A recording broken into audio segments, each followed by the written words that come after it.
ለአሚር ጥያቄ እመለሳለሁ። እሺ እውነተኛው ግን ምንድነው ልጠይቅህ የነበረው እኔ በአካል ሶስትነት ሲባል ከራስ ፀጉር እስከ እግር ድረስ ነው ብለህ ነበረ እና በዚህ በተናገረው በዚህ ሀሳብ ላይ ተስማምተህ ነበር። እንደዛ ነው እውነተኛው?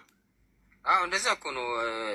ሚስጥረ ስላሴው ራሱ እኮ የሚለው ለአብ ፍጹም መልክ፣ ፍጹም ገጽ፣ ፍጹም አካል አለው ነው የሚለው እኮ። ያ ማለት ከራስ ፀጉር እስከ እግር ጥፍር ማለት ነው። ትክክል። ውስጣዊ አካል አላቸው። ውስጣዊ አካል ይሄ ቦዲ እንደ ሰው የላቸው እንትን ማለት ውስጣቸው ምን እንደሆነ የምታውቀው ነገር የለም። እንደ ሰው አይደለም። እያንዳንዱ ከራስ ፀጉር እስከ እግር ጥፍር ጥፍር በላቸው እርግጠኛ አይደለም፣ ብቻ እስከ እግር ድረስ ያላቸው አብ ወልድ መንፈስ ቅዱስ ስንት ልብ ነው ያላቸው? 3 ሰው ገብቶብኝ ነው የምንወቅኝ። ከራስ ፀጉር እስከ እግር ድረስ አላቸው ያልከው አብ ወልድና መንፈስ ቅዱስ ስንት ልብ ነው ያላቸው? ስንት ልብ? አዎ ልባቸው ስንት ነው? ልባቸው አንድ ነው እኮ። አንድ አምላክ የሆኑት እኮ በዚህ የተነሳ አይደል እንዴ? አንድ ልብ ነው ያላቸው። ወልድ ልብ አለው? አዎ ያ ልብ ግን አንዱ ልብ ነው በወልድ ውስጥ ያለው። በወልድ ውስጥ ያለው ልብ አንዱ ልብ ነው ስትል የአምላክ ልብ አንድ ነው። ያ የአምላክ ልብ አንዱ ልብ ወልድና መንፈስ ቅዱስ ውስጥ አለ። ለምሳሌ አሁን አብ ልብ ነው። ልብነቱ ለወልድና ለመንፈስ ቅዱስም ነው። ስለዚህ በልብነት ውስጣቸው አለ ማለት ነው። እሺ አብ ልብ ነው፣ ወልድ ልብ ነው? ወልድ ቃል ነው። ልብ ነው ወይ? ወልድ አይደለም። ወልድ ልብ አይደለም፣ አብ ልብ ነው። አዎ ወልድ ልብ አለው? አዎ አብ ልብ አለው? አዎ አብ ልብ አለው ወይስ ልብ ነው? እኮ ልብ ነው ማለት እኮ ልብ የለውም ማለት አይደለም እኮ እሱ ልብ ነው እንጂ ልብ የለውም። አብ ደግሞ ልብ አይደለም፣ ለራሱም ልብ ነዋ። ልብ ሆኖ ልብነቱ ለራሱም ነው። ለራሱም ብቻ አይደለም ለወልድና ለመንፈስ ቅዱስም ነው። በልብነት ውስጣቸው ልብነቱ ለማንም ሳይሆን ያልኩህ አብ ራሱ ልብ ነው፣ ልብ የለውም። ምክንያቱም ሙሉ ራሱ ልብ ነው፣ አብ ልብ ነው። ወልድ ደግሞ ልብ አይደለም ግን ልብ አለው።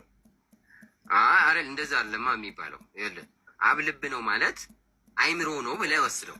አይምሮነቱ ግን ለራሱ ብቻ አይደለም። የአምላክ አይምሮነቱ ለራሱ ብቻ አይደለም።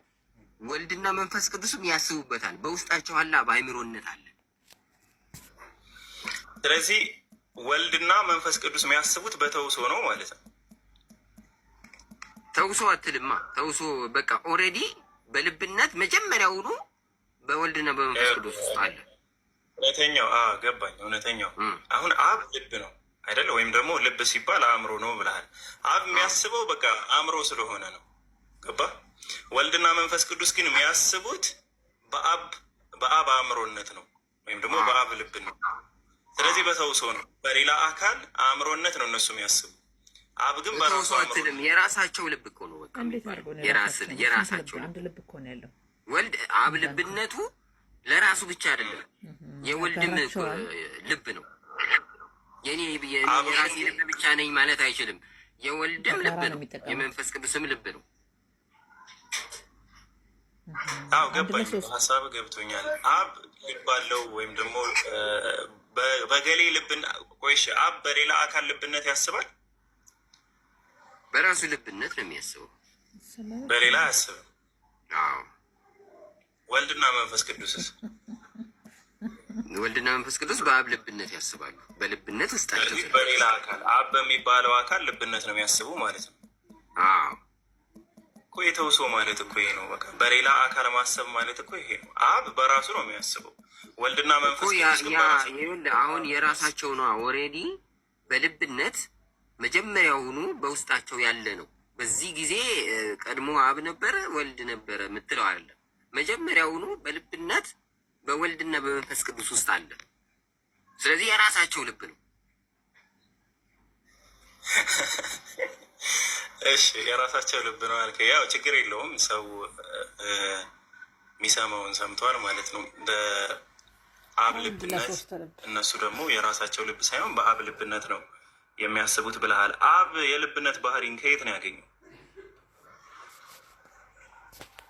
ከየት የምትለው የእግዚአብሔር እንዴት ሆኖ እግዚአብሔር ሆነን ብለህ እየጠየቀች አንድ መለኮት ሼር ስለሚያደርጉ ነው። አሁን ለምሳሌ አንድ መለኮት ሼር የሚያደርጉ ከሆነ የሚኖራቸው ባህሪ ተመሳሳይ ነው። የተለያየ መለኮት ሼር የሚያደርጉ ከሆነ ደግሞ የተለያየ ነገር ይኖራቸዋል። አሁን አብ ራሱን ችሎ ለምሳሌ ልብነት ነው። አብ ቃልነትም አይደለም፣ እስትንፋስ ወይም ደግሞ ህይወትነትም አይደለም። አብ ልብነት ብቻ ነው። ያን ባህሪ ያገኘው ከመለኮት ነው ማለት መለኮት ስለሆነ ነው ያንን ያገኘው። ሶስቱም ይህም ባህሪ ያገኙት ከመለኮት ከሆነ እንዴት ነው የተለያየ? ከመለኮት ከሆነ ብለህ እኮ ሌላ መለኮት እየፈጠርክ ነው። ራሱ አብ እኮ መለኮት ነው። ገባኛ። መለኮት ስለሆነ ነው እኮ ልብነት የሆነው እያልከኝ ነው አይደል?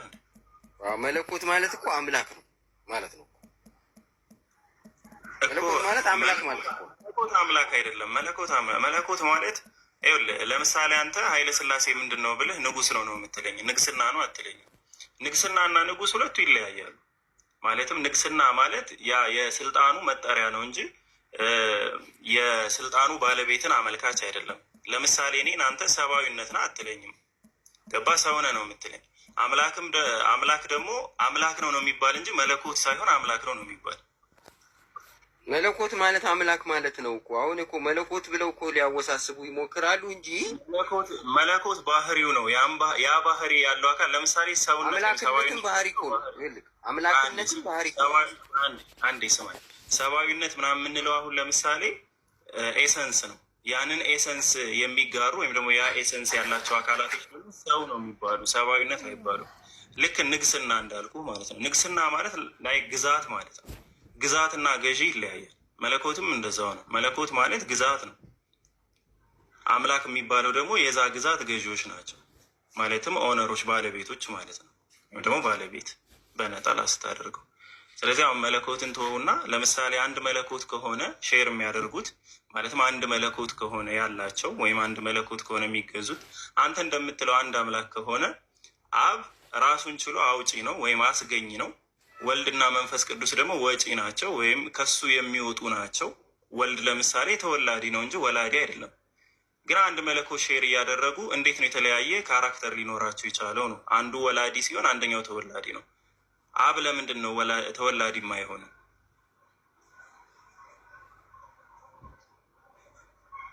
ይሄማ አንተ ስለፈለክ ሊሆን የማይቀር ነገር አለ። በቃ እንደዚህ ነበሩ ዓለም ሳይፈጠር። ኦኬ እሺ፣ በቃ ጨርሻለሁ።